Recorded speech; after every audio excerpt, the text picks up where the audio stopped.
Good evening, everyone. Here we are for another interview series. Thank you for joining us all. And tonight we are going to talk to someone who I can pretty much guarantee that you have read something from because he is literally everywhere. Welcome to the show, Mr. Cullen Bunn. Thank you so much for joining us tonight. Hey, thanks for having me. Yes, of course. I'm glad to get you on the show. This is going to be great because there is so much to talk about. Like, you have been everywhere, from Oni to Marvel to DC, Image, Dynamite, Vault Comics, Aftershock. It's just unbelievable to me, the sheer amount of work that you put out in the industry. It sounds like you're saying I get around, but I'll take it. That's fine. Yes, you definitely do. We're going to find out more about that. And of course, all of the works that you've done. And you guys are all going to be very surprised at the sheer amount of work that he is doing at the moment that is either on the shelf or coming out.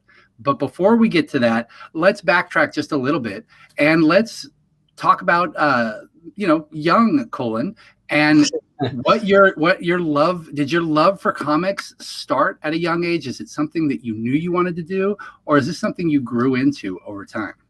Yeah, no, I always loved comics. I loved them when I was very, very young. I was reading comics. I have a vivid memory of reading an old issue of X-Men.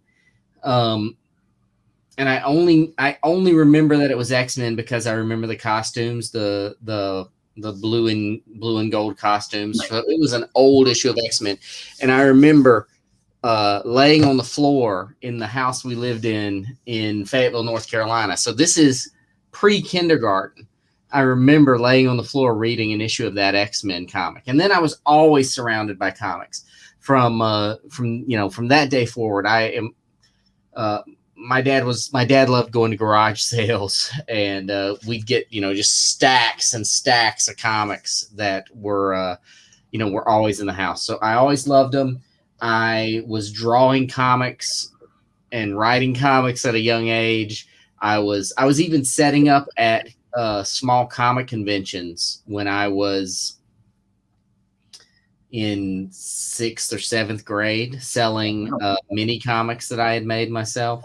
So I've always wanted to do something with comics, always. Now, with these mini comics that you made, these little zines, did any of them survive to this day? Yeah. So when I was in 5th grade, I did a weekly comic book. My dad had an office that had a photocopier, so I could do comics all the time. I was always drawing them, and I did a weekly comic for all my friends in 5th grade. None of those survived, unfortunately, and they were crazy. But yeah, some of the ones I used to go to conventions and set up and try to sell. I still have a couple of copies here around the house. I don't really show them off, though. They're not the things I'm most proud of in my life. No, but that would be a fun blog post, just something to let people see where you started, to show them that this is something that you have been doing for absolutely forever. And I drew one that I wanted to submit to publishers, and I still have pages from what I drew, and it was pretty bad, but I still have that somewhere around here. But yeah, I don't know if I feel comfortable enough sharing them. You're like, let's just stick with the work that people like and go from there. Right. So, okay. So you've always loved it. Is this something you knew you wanted to do? Is it something that you went to school for? Or is it something that just kind of happened later in life? Yeah, it's something I always knew, I wanted to tell stories. I didn't care if it was comics. I didn't care if it was short stories or novels or whatever. I just wanted to tell stories.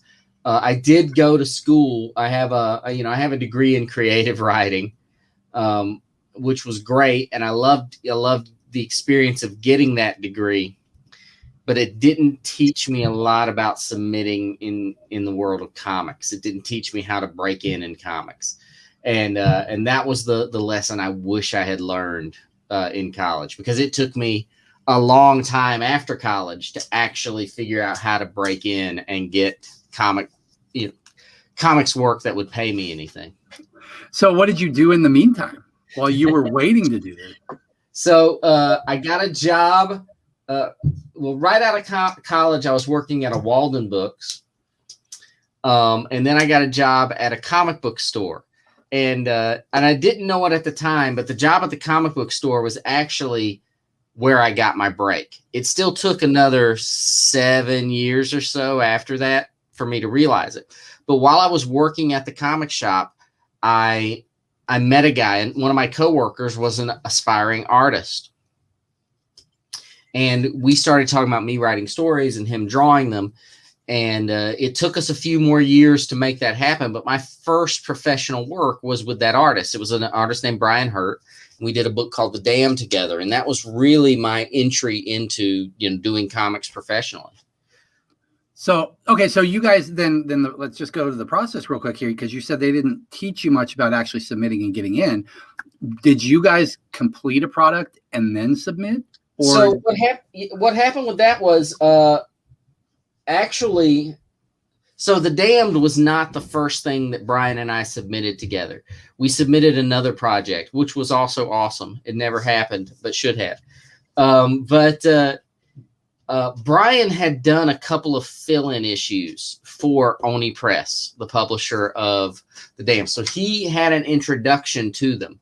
So when we submitted The Damned, the proposal for The Damned, I think I wrote 3 different scenes. I didn't write a complete issue, but I wrote like an action scene and a talking scene and some sort of transitionary scene, just to show them that I could write a script and what my scripts look like. So I didn't write a complete, and Brian did several images of the characters. He didn't do any sequential pages of art for the pitch, but so it was a few pages of my script, and then the proposal of what we wanted to do with the first arc, and then some of Brian's character design work. Now, is that a typical submission with bits of the script and some artwork? That's a great question. I don't know. I got lucky that was my first. And yes, for the most part, that's what I would say a submission is. Okay. If you have an artist, you put a pitch together and it has like your overview and it has a character breakdown. It has a 3-act sort of breakdown of where the story's going. And if you've got an artist with you, then you do some character work. And then the publisher may ask for more. They may ask for more detail, more in-depth outline, sequential pages. They may ask for all that. But then beyond that, but that's what a typical submission looks like. At least it always has for me. Most of the time now, I don't put in proposals with a lot of art, maybe a few pieces, but not if I'm working with an artist on something, but not just a ton of artwork or anything. And sometimes my submissions are a couple of paragraphs, which is rarefied air and which is awesome. But that's not what I would consider a typical proposal. Okay. A typical proposal is at least a couple of pages long. Now, and this makes sense, and a lot of people don't know the behind the scenes, so this is actually kind of interesting. It is a lot of that because the company doesn't necessarily want like 5 issues already written out because they are going to have some input? Not necessarily. I guess it would depend on the company. Some publishers are going to want a little more input. I think it's just they don't need that much to know if they're interested in it. Now, and before I broke into doing comics, I was a resume writer and a job search consultant. And we used to tell people, when you write a resume, the resume isn't intended to get you the job. The resume is intended to get you the interview. And I've always thought of comic book proposals as the same thing. A comic book proposal isn't designed to get a publisher to pick up the phone and say, yes, I'm going to publish this. It's designed to get you a phone call with that publisher so that you can talk it out and figure out what you want to do with it. So it doesn't need to be everything. Sure, there are some people who write the entire series and they pitch it, and that's great. I just don't do it. I feel like it's always been a little too much work for something that may not happen. I typically don't write the scripts until I know that until I know where it's going to end up. And that's fair. That makes a lot of sense because you don't want to waste a lot of your time, especially nowadays with as much as you have on your plate. get it out, see who wants it, and go from there. Now, you stuck with Oni for a little bit there because you did Six Gun pretty close afterwards, correct? Yeah. So my first several projects were with Oni. It was The Damned, and then I did a book called The Tooth, and then with Matt Kent, and then I did a book called the Six Gun, which was again with Brian Hurt. So they were definitely my first several projects. They were the first publisher to actually open dialogues with me and invite additional submissions and actually have conversations with me about the projects I wanted to do. So I definitely was doing a lot with them. And then I did a couple of things for Marvel and a couple of things for DC. And then Marvel offered me an exclusive contract for a couple of years. And because I had carve outs for the stuff I had already sold to Oni was the only other place that was doing any of my creator owned stuff. So for a while I was Marvel and Oni. And then after that exclusive expired with Marvel, then that's when I really started branching out everywhere. And I was trying to work with as many different publishers as I could. Wow. Okay. Because Six Gun was the first time I remember reading your name, and it's sticking in my mind. And that book, I had the store at that time, and I remember it doing very, very well on the shelves. And it was a fun read. And a lot of these things you're mentioning also are a theme that you have really stuck with. You do seem to love your horror. I do. It's not the only thing I like to write, but I definitely seem to be drawn back to it, again and again. I like I like the darker elements of stories. I mean, I like all sorts of stories, but yeah, the horror element, it's kind of something that has stuck with me all these, since I was a kid. I loved horror comics and horror stories and horror movies. And for a while I wanted to be a special makeup effects artist for horror movies. And there was it's just always stuck with me. So I keep coming back to that horror element for sure. Okay. And again, you mentioned that you jumped over to Marvel. You did a little bit of DC. What was it like working for the big two? Was that something you want to do again, or do you like doing your own projects now?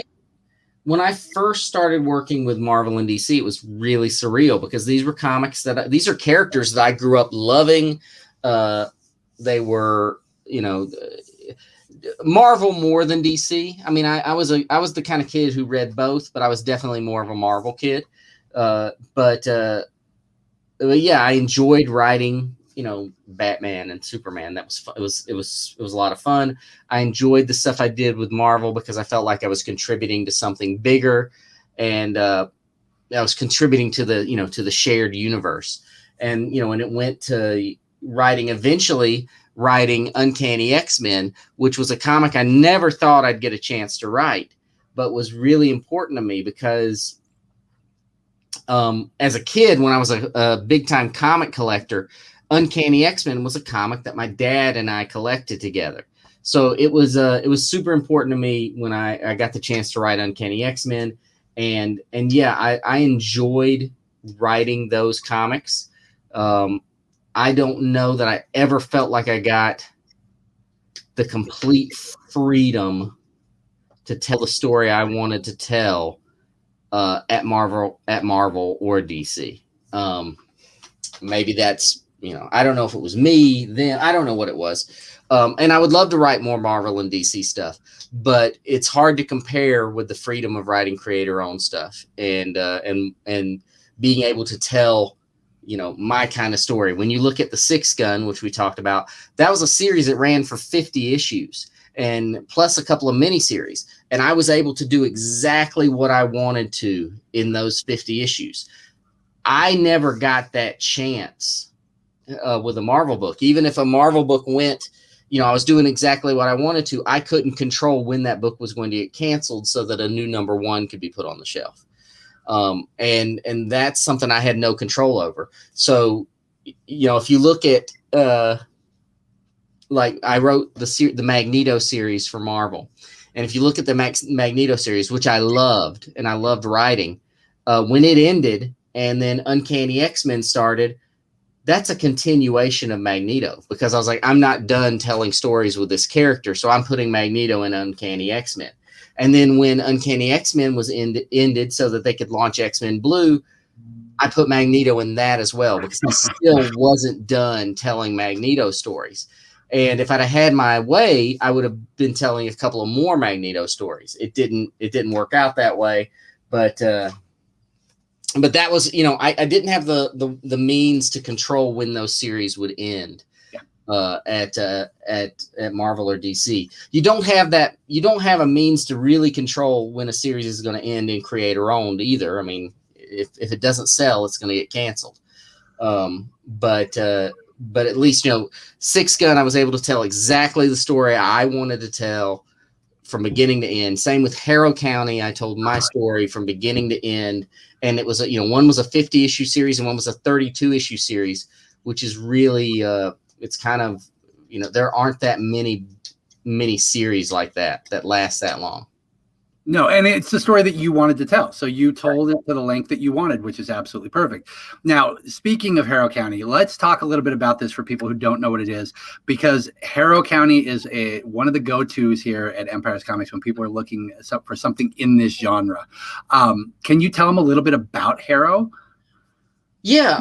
So Harrow County is, I call it, a lot of people say it's a horror story, and there are definitely horror elements, but I really think it's more sort of a Southern Gothic fairy tale. It's a story about a girl who, Emmy, she has grown up always known she's surrounded by, ghosts and goblins and things that go bump in the night. But on the eve of her 18th birthday, she discovers that she is connected to those things in a way she never expected. And she may be the reincarnation of an infamous witch. So we told the initial series was a 32 issue series. It's been collected in trade paperback, in hardback, and there's now these great omnibus editions where you can get just a huge chunk of the story. Those were collected, and now we're doing these a couple of series. We just did one called it was Tales from Harrow County, and was Death's Choir, and we're getting ready to launch a new Tales from Harrow County called Fair Folk. And those series, they stand apart from the original series, but they take place 10 years after the events of Harrow County, the initial series. Okay, and the trades are readily available, everybody. Yeah. I believe there's 8 volumes of the trades on the shelf and 3 volumes of the hardcover that are available. There's four hardcovers. There's 4 hardcovers. Okay. Yeah. And then we just released, or Dark Horse just released these they're trade paperbacks, but they collect there's going to be 2 volumes. I don't think the second volume's come out yet. But these omnibus editions, which collect like 16 issues worth of the series. And those are perfect. People are loving those things. And if you're in Sacramento, we have them on the shelf. If you're not in Sacramento, talk to your local comic shop, because they can always order them and get them in for you. Most definitely. So Harrow, like I said, is a real go-to on the shelf, and I hope it did as well for you as it does for us. Because it's been really nice to see the response to the book's been really positive. It's a great book if you're into spooky stories, but it's also it's not just for it's a book that adults can love, but teens can read this book and get a lot out of it, I think, too. And it's been recognized as one of the as a graphic novel that's great for teens to read. So it's got sort of a wide range in terms of audience. Nice. Now we have a question from Rick Curtis. He says, seeing that a comic book is a collective effort, from your experience, does your creativity come from the writing first or the artwork? Well, it depends. It depends on the situation, really. And I can trace it back to different books.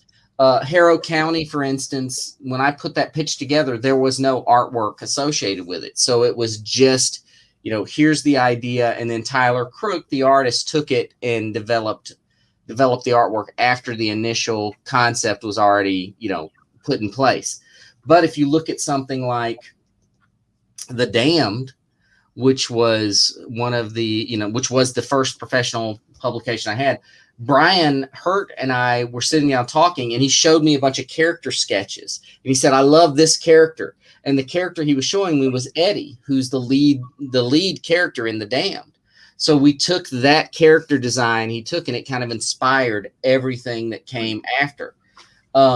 So yeah, sometimes when you're first developing a story, it's all about writing it and coming up with the concept. Sometimes the art, some character designs or something like that may inspire the story. And then sometimes it's a fusion, because maybe I start writing the pitch, and if I'm working really closely with an artist in the early stages, they might start just doing some designs, and it starts, fusing together in some way. The Six Gun, for instance, Brian wasn't the original artist on the Six Gun. He was the first artist I ever talked to about it, but he couldn't do it. But he drew some of the original sketches. The first things that were ever drawn for the Six Gun were by Brian. And that was, I pitched him the idea. I told him what I had in mind. And he drew like this great character image of some of the characters. He couldn't draw it. He just liked the idea. And then when it finally came around that it was going to become a comic, he was available. So we were able to work together again. Nice. Okay. So yeah, the answer is chicken or the egg, I guess. Yeah, it all depends. Yes. Both. Yeah. No, and that makes sense. I mean, because the medium is such a collaborative effort on everybody's part. And really, the very best comics, and I've worked on comics where I don't even talk to the artist. It's all the editor is the go-between, and it's almost like communication between the artist is not allowed. But the very best comics always come together when everybody's on the same page, everybody's involved, everybody wants to be a part of it. And those are the comics that really, that really sing. And I think that across the board, not just my stuff, I mean, anybody's comic, when you read a comic that you're like, man, this thing's firing on all cylinders, that's probably because it really is firing on all cylinders, that everybody was really engaged in making the best comic they could. And there you go again. The independent market allows you that freedom and the passion with all the creators. For sure. So James Elkins has asked, we need to find out about this Metro and if it will ever be available in comic shops. So Metro is a book I did that we did as a Kickstarter. I wrote it with Brian Quinn, and Walt Flanagan drew the book, and it was a Kickstarter. It is the trade paperback is available through Diamond and can be stocked in comic shops. We have always talked about doing a second one. We have a publisher who wants to kind of publish the second one and wants to reprint the original trade paperback. The only difficulty maybe is we're all, I think Brian Quinn and I talk about doing it a lot. I think we're just all very, very busy, and it's like herding cats sometimes to get us all to sit down. We have the story ready to go. We know what the story of the second chapter is. It's just a matter of getting us all to sit down and write it, and getting Walt to, making sure Walt has the time to draw it. Okay. Now, do you think that you would go back to Kickstarter for that one? No, probably not. Because like I said, we did the first one through Kickstarter, but then a publisher came to us and said they'd like to do the next volume. So it's probably going to just be straight to the direct market. And what will happen is, the publisher will reprint volume 1 trade paperback, and then there'll be the volume 2 will be a paperback as well. Okay, so easily accessible. You can get everything at once. You're waiting. Yeah. And speaking of Kickstarters and successful Kickstarters, can you tell us what's going on with Beyond Mortal? Yeah, Beyond Mortal is a Kickstarter I just wrapped up. It's a comic that I'm doing with Danny Luckert, who did a book with me called Regression a few years back. And it's a superhero horror comic. I mean, the basic idea is, what if the Justice League had to fight the Cthulhu mythos? And this is the first issue. We just wrapped up the Kickstarter. It is being lettered right now, lettering on the book should be done this week, and then it goes to the printer, and then we'll start delivering it. So we're going to be delivering this book pretty quickly. And then Danny and I are working on a second issue, and then a third. What we really want to do is do this series, and then we developed an entire superhero universe here, and then this entire mythology of these elder gods. And we would really, our dream is to do a lot, many more stories in this world. Okay. And now it's probably way too early to even think about it, but is this something that you would potentially trade and get out to comic shops as well? Oh, yeah. Yeah. The plan would be, we've got and comic shops can get them through the Kickstarter, or if they reach out to me, we can make sure comic shops can get the single issues in store very easily. But yeah, the plan would be that the trades would be readily available in the direct market for sure. Okay, got it. And we haven't even got to the stuff that you have coming out, but if you guys want to see what the two of them look like together, you mentioned Regression. I believe that is through Image Comics, and the trades I know are still available. Yeah, there's three volumes of Regression, and it's a pretty gruesome horror story, but I think it's a lot of fun too. But yeah, you can get those through Image, and any comic shop can get them. Okay, well then let's talk a little bit about what you have out and what's coming, because there's so much that if I don't get to it, I'm never going to have time to talk about this. Right now on the shelf, I know we have Phantom on the Scan from Aftershock, I believe. Yes. Shadow Man is out there as we speak. Yeah, and the second issue just came out. Yes, actually, can we show the clip that he did for Shadow Man? He's got a great few clips of some books, and if we have that available, that would be awesome to throw that up.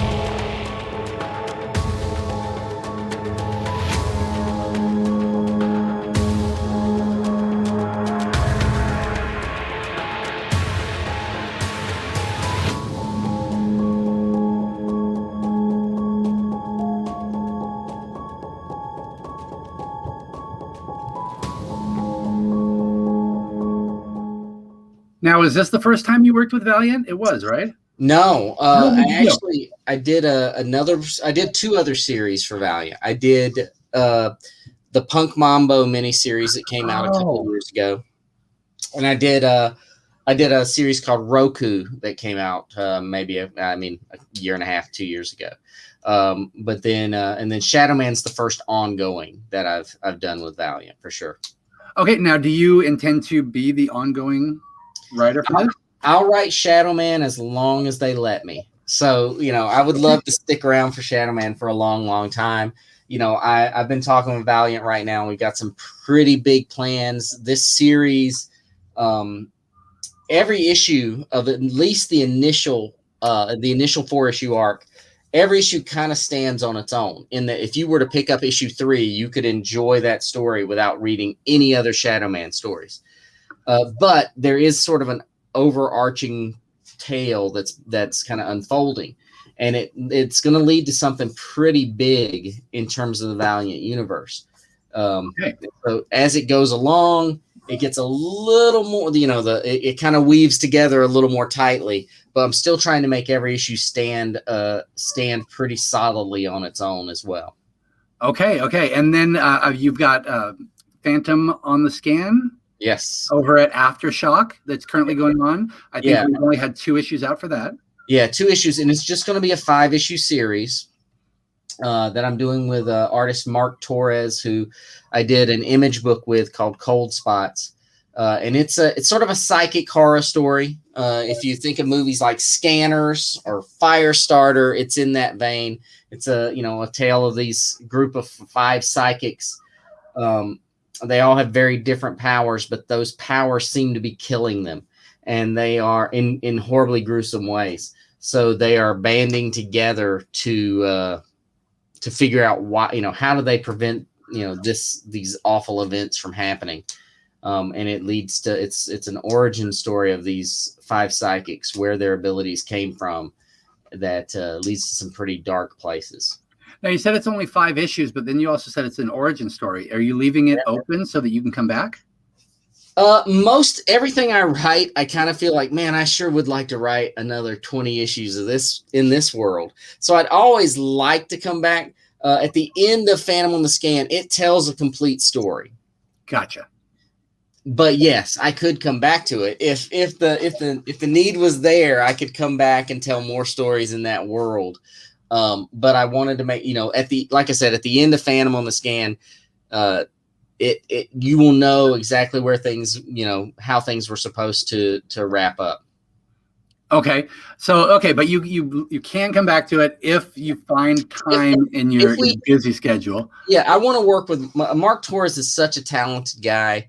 I want to work with him as many times as I can. So it's possible we could come back to that. I mean, we're definitely going to be doing more books together. So, who knows, another Phantom on the Scan may be in the, in the cards down the line. And also on the shelf right now, there's a book called Eden, an oversized magazine size one that's out there. What can you tell them about that? Eden it's also from Aftershock. It is a one shot. It's just the one book, and it's like I don't know, $6.99. It's 40 something pages. It is it's a horror story, but it's also a romance. So it's definitely a love story. It's a little bit different vibe. Dalibor Talajic is the artist on it, and he's awesome. And this is in my mind, his best work ever. But yeah, it's a love story that goes to some pretty dark places. It's the book has gotten such a great reaction from readers. I've been really thrilled with how people responded to it, because the response I tend to get is, what the hell happened at the end? Why did you we thought we were reading one kind of story, and then at the end, oh my Lord, what did you do? Which is exactly what we intended with this book. And it's just simply beautiful. Dalibor, when we started working together on it, I told him everything needs to be pretty. Even these moments of intense horror, I wanted to be pretty, and he managed to pull that off. Okay, yeah. We've had to do a couple reorders on it already, so it keeps going off the shelf. So it must be doing something right for people. Yeah, no, and like I said, and it's my wife read it, and she's like, well, what happens next? What's the next issue? And that's fine. I'm fine with to me, the best horror stories don't necessarily have a definitive, this is the end. There may, I like people to be able to think about it, what could come next. And just like we talked about with Phantom of the Scan, if the need came by and someone said, we really need you to do another Eden story, I could do one. I don't necessarily feel the need that I have to, because I think like there are questions at the end, but I want readers to ask those questions. I want them to think about it. And then, then they can go back and reread it and get a different take on the entire thing. Yeah, for sure. So you've got this, I believe it's this coming Wednesday, Basilisk #1 hits as well. Yeah. And this is what I'm talking about, guys. We're not done talking about stuff that's coming out from this man. It just keeps coming. So Basilisk #1 is hitting this Wednesday, and what can they expect to encounter with this? So I'm really excited about this book. It's I don't know, I did a book with Boom and the artist Jonah Scarf. It's been a couple of years now, called Bone Parish. And it was a 12-issue series. This is another 12-issue series. It's again with Jonas. It is it's sort of a tale of revenge set in this supernatural world. It's about these 5 individuals who, on a misty morning in Tennessee, come wandering down out of the mountains into this small town, and they lay waste to this town in awful ways. And each of these 5 individuals has a terrifying, lethal ability connected to one of the 5 senses. so our lead character, Reagan, who's right there on the cover there, a cover image, her ability is tied to her sense of sight. And there's one that's tied to the sense of hearing and touch and taste and smell. And they are all devastatingly lethal abilities. And these 5, they're almost godlike characters in a lot of ways, find themselves in the crosshairs of this woman who's out for revenge. And it's this tale of this woman who's trying to get revenge on these 5 individuals. One of the 5, Reagan, our lead, is seeking redemption for the things that they did when they came out of the mountains. It's a story about, can redemption be attained? It's a story about what vengeance can cost you. And then it's just a lot of, supernatural mayhem. And it was so much fun to develop these 5 supernatural abilities, and to see how, to think about how, the sense of sight can be deadly, or the sense of, but even more importantly, like the sense of smell or the sense of taste, how those can be weaponized, and what that looks like. So it gets to some pretty interesting, gruesome, action-packed moments. But I'm really excited about the book. I think it's gonna be a lot of fun. Good. And I mean, and that's Boom, right? Yeah, it's from Boom. First issue comes out this Wednesday. I think it's probably going to sell pretty quickly. So I would definitely tell, if it sounds like something you want to get, I would definitely recommend getting it soon, because I don't think it's going to last. I think it will do pretty well in the shops. Yeah. So if anybody needs it, please let me know. If you want me to add it to your saver, or if you just want me to pull you a copy, I can definitely do that, or talk to your retail store and let them know. But again, that's not it. You've also got one coming out called Parasomnia at the end of the month. Yet another one coming out. That's like 5 right now, all at once. Well, it's interesting because a lot of these, during the pandemic, a lot of publishers went on hold. And a lot of these were in the works maybe before the pandemic, or I was working on during the pandemic. But now it's like, now the floodgates have opened. So here they come. And everything's coming through. Well, why don't we show the clip of this so people can see what's going on? Sure. There's another little video, which is great.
All right, now that is clearly a pretty interesting video there. What are we getting into with this? Yeah, I think Andrea, the artist, actually made that video. Now I think about it, and talk about a guy who is everywhere right now. He's doing so many books. I mean, and they're all very cool. But he's got a lot of books in the works right now. Parasomnia. It's envisioned as sort of a series of mini-series. So there's an initial 4-issue series, and then the plan is we're going to do another Parasomnia series and another. But it starts off. It's the story of a family, a husband and wife whose child has vanished. They've disappeared, and how that destroys their life. It destroys them in so many ways, and the husband feels helpless to do anything about it. But in the dream world, the husband manifests as this sort of highwayman figure, this unstoppable force who's hunting for a missing child.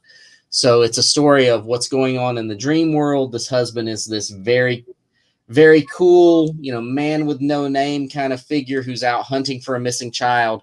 And it's compared to the real world, the waking world, where the husband is this, who's helpless and cannot do anything to feels like he can't do anything to find his child. And it's, like I said, it's a series, and along the way, they go through many different adventures. So it's a series of mini series. This first one, we're going to see them on some, we're introducing the characters and seeing them on some very interesting adventures in the way. And then, the hope is, as long as readership's there and people are enjoying it, we're going to do more of them and tell more stories in this world. That's awesome.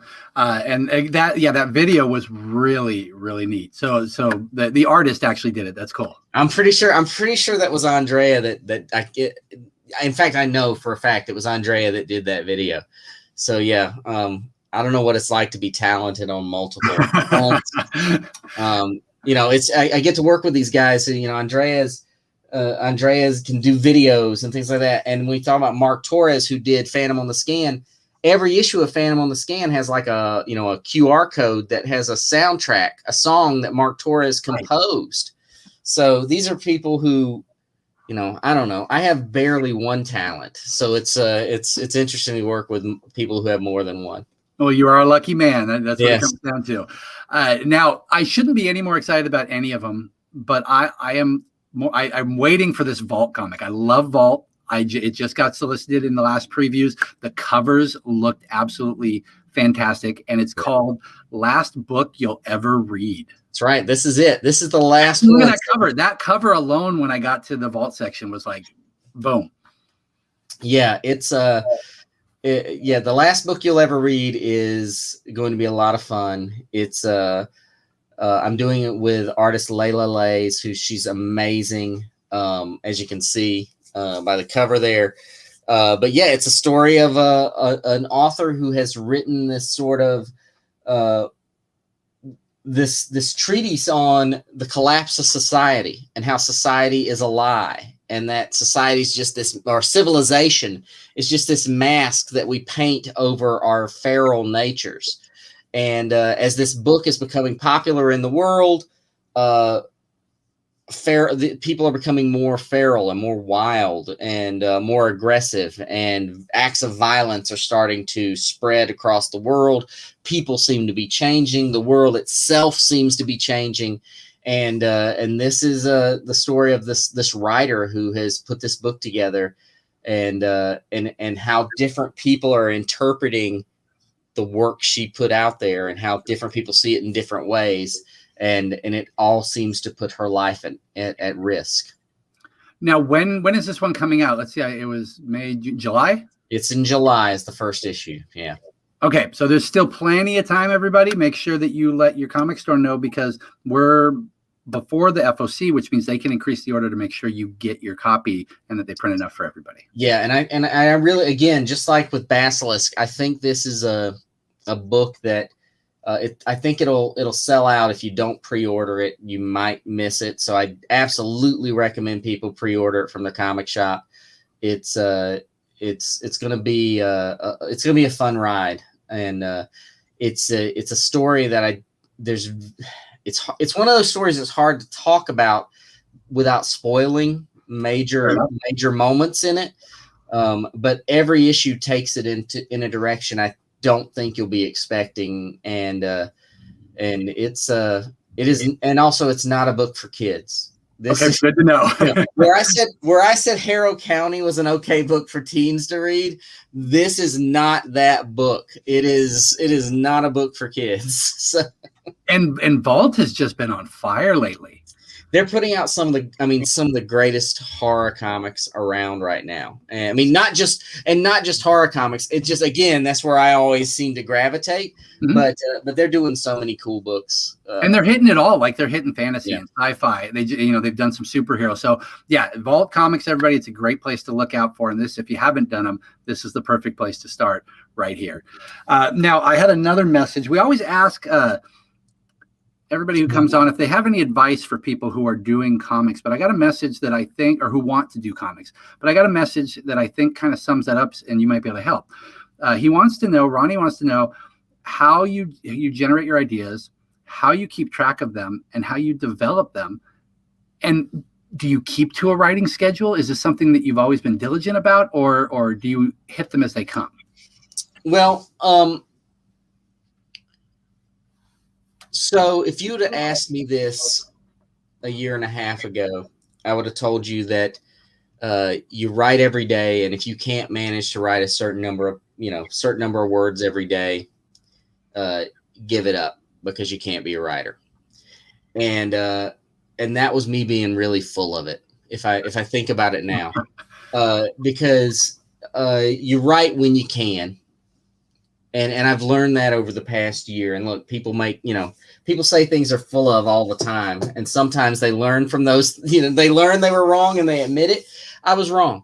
I think, there's a lot going on in the world. And I have had plenty of days where I sit in front of my computer and I produce nothing, which is very weird for me, because I'm usually a very productive person. So now I say, you write when you can. And if you feel like you can do it, do it. And if you feel like it's just too much for you, if you've got too much going on, if the world is too oppressive, don't do it that day. And when you do feel like you can, then you do it. That's right. Now, you have a lot that you juggle at the moment. And again, you said some of it was because of COVID and it's all coming out. Yeah. Do you tend to stick to one book for a while, or do you juggle? And if you juggle, how do you keep that together? I would love to sit down and I do sit in my office every day, from basically just like I had a more than full-time job. I come down and I work every day. Some days I'm not producing right now. Because whatever reason, I haven't felt as productive as I used to be. I would love to sit down and just, let's say it was a 4-issue miniseries. I would love to sit down and write those 4 issues, just write them all. And that's the only thing I focus on, and I get it done. I can't right now. It's not necessarily in the cards. So I do juggle. I'll write an issue, and I do focus on one issue, and then I'll write the next issue of something else. And then I'll write the next issue of something else. The most important thing for me right now is I don't want artists to be waiting for me. I never want someone to be twiddling their thumbs because I didn't get a script done. So I still try to stay ahead of the artist. And as far as developing the ideas, if you happen to go to my Patreon, I'm actually starting something right now. I'm just today I posted for the first post in this series. I'm going to be developing a comic from the ground up, from the idea to the outline to the script to pitching it, to working with artists, everything from the ground up of how I come up with a comic.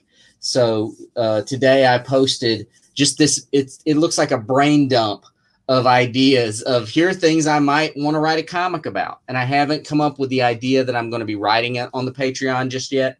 But I'm gonna, it starts with me with just sort of free writing, just writing. Just sometimes it's just words or titles or movies that I liked, or other stories that I write that I liked, and just coming up, just sort of free writing out until I land on something that I that I want to develop as a story. Yeah. Okay. And so there's plenty more to come from you, for goodness sakes. And not, on top of that, you've written novels, short stories. You've got a podcast with your wife. You have another podcast coming up.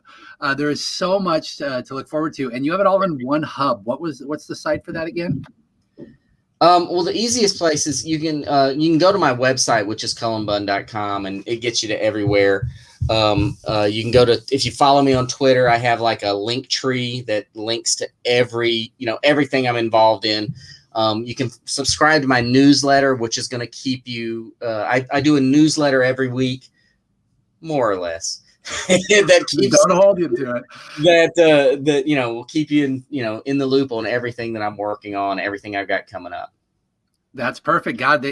So yeah, everybody go check him out on the sites, follow him, check out the Patreon. On his website, you can find the podcast links, the Patreon link, everything.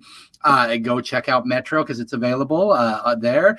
One more thing, Rick asks, he wants me to add Basilisk to his saver, but he asked if there's a way for him to be able to get a signed copy. Do you have any services like that? So I haven't. I've kind of put it on hold right now. But I would just say, if you follow my my newsletter or my website, I am going to be at some point.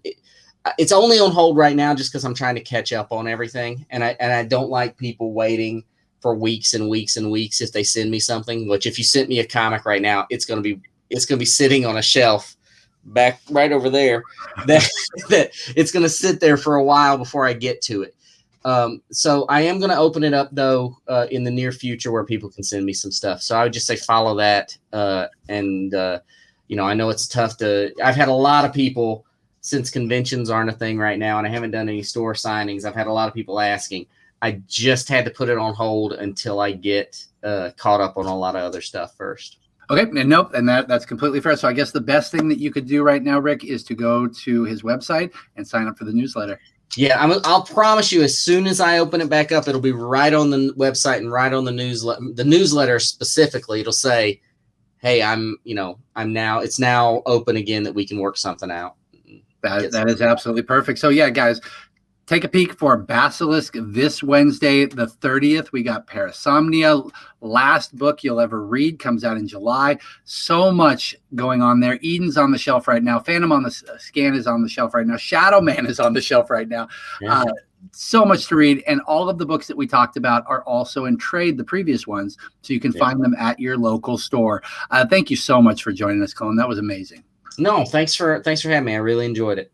I only have one more question. All right. And this is the most important. I'm bracing myself. So which do you prefer, soft serve or traditional ice cream? And remember, this will show your true character. Oh my gosh. As a human being. No, there's a definitive answer for me. I prefer traditional ice cream. I want it out of a scoop. I want to go and I want to look through that cabinet at all the buckets of ice cream, all the mini buckets of flavors. When I was a kid, I remember we used to go to the mall, and the ice cream shop had these clown heads that were made out of scoops of ice, and they had a cone hat. Yep. And I always wanted one. I desperately wanted one of those clown heads, and my parents would never get me one. But the ice cream store back then was just a magical place. Years later, I worked at Dairy Queen for a while, so I have a healthy respect for soft serve, but it doesn't compare to the hand scoop. It doesn't. And not only did you give the correct answer, but your reasoning is just so everything is tied to some memory of when I was a kid and something my parents wouldn't buy for me, and that's why I have to have it now. Did you ever get one of those clown cones? No, I've never had one of those clown heads. But I would walk by the ice cream place just to see those clown heads. That's how awesome I thought they were.